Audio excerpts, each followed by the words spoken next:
Caros amigos, tudo bem? Bem-vindos à Reciclagem Democrática.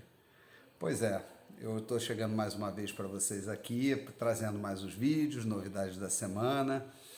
E peço a você aí, que ainda não se inscreveu no meu canal, que vá lá na página do YouTube, faça a sua inscrição, é muito importante para que esse trabalho continue se desenvolvendo, tá bom? E lá a gente pode interagir, você pode fazer perguntas, vai ser muito legal. Então, falando nisso, vamos aos principais assuntos da semana.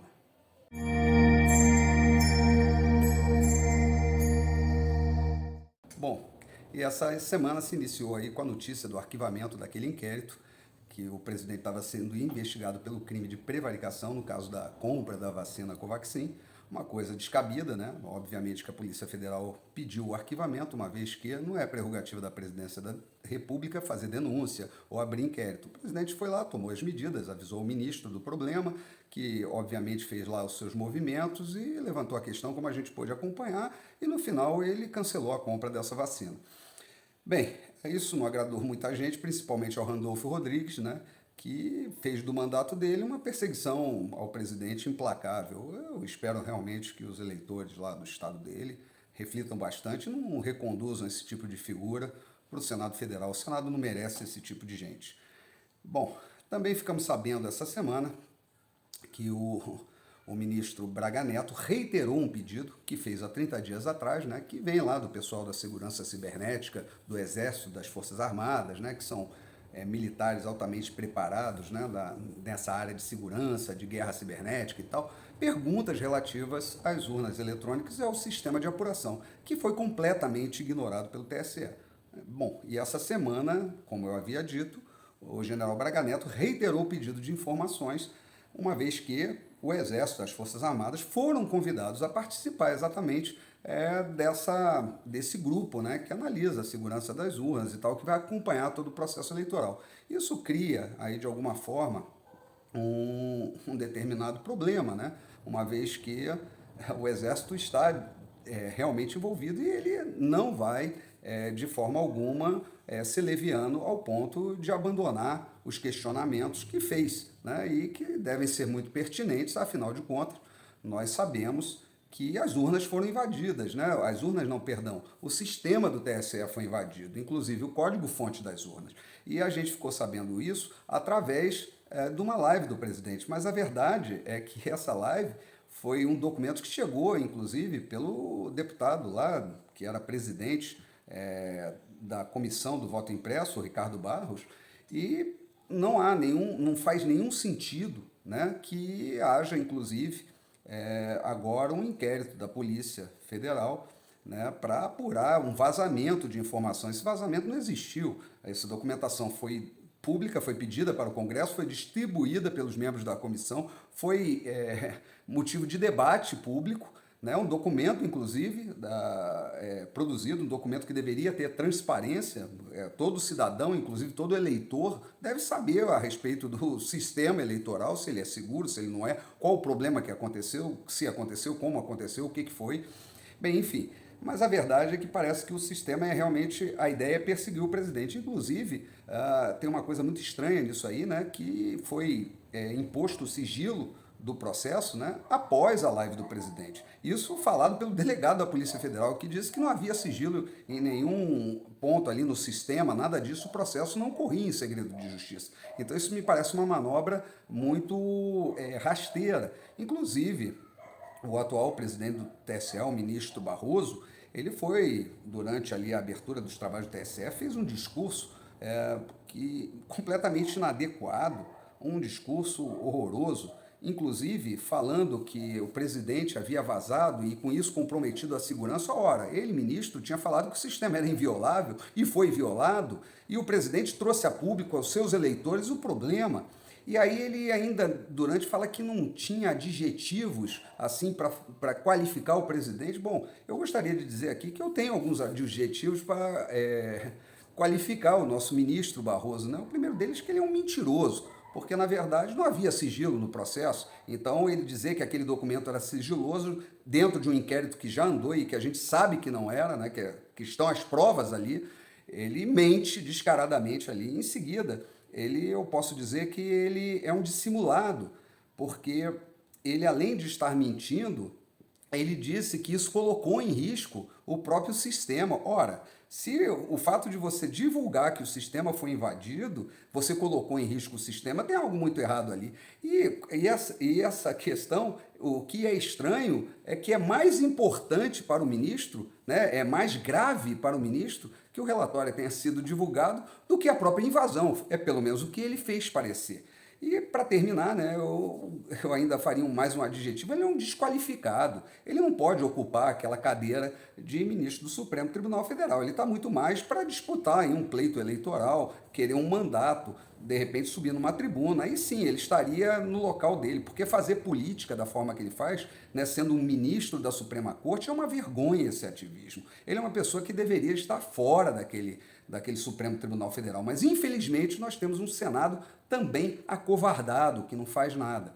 Bom, a gente pode juntar ele, né, como dos desqualificados, ao ministro Alexandre de Moraes, né, que a própria pessoa que conduz, né, a própria delegada da Polícia Federal que conduz, a senhora Denise lá, ela é que conduz os outros 3 inquéritos do ministro. Quer dizer, uma pessoa que é uma delegada de meio ambiente que foi puxada ali para fazer esse inquérito contra o presidente. Quer dizer, não há mais distribuição de processo, não há mais imparcialidade, né? Tudo é jogado numa pessoa indicada. Essa delegada também, na época que o Alexandre de Moraes era ministro, investigou inclusive um depósito clandestino, uma coisa mal explicada, na conta do escritório do ministro Alexandre de Moraes, um depósito de 4 milhões de reais, e depois ela está ali junto com o ministro. Tem algo muito estranho nisso, isso sim tem que ser investigado. E para essa semana também, para se juntar à turma dos desqualificados do Supremo Tribunal Federal, a gente chega na Carmen Lúcia lá, que vai numa reunião da esquerda, né, uma reunião política, claramente, e ali chega a assinar um manifesto pró-aborto. Quer dizer, o que é isso? Será que ela não se enxerga no seu papel? Tudo bem, não estava escrito lá pro aborto, mas o direito reprodutivo das mulheres e tal, papapá sobre o corpo, não sei o quê, e ela assina aquilo ali, que é claramente pró-aborto. Então a gente tem ali alguns desqualificados, que infelizmente vão permanecer ainda durante muito tempo, a não ser que, quem sabe, esse próximo pleito aí, o Senado venha a tirar essas pessoas de lá, né? Aí corram os processos de impeachment, porque não é possível aturar esse tipo de coisa. Bom, e ali também tivemos essa semana, sabendo aí pela mídia, vamos dizer, mais alternativa, porque a grande mídia não fez ouvidos moucos, né, o que está acontecendo lá no Canadá, o grande protesto dos caminhoneiros, né, que moveu, vamos dizer, toda a capital lá contra o passaporte vacinal, que é uma das coisas mais nonsense que a gente está vendo dentro dessa pandemia.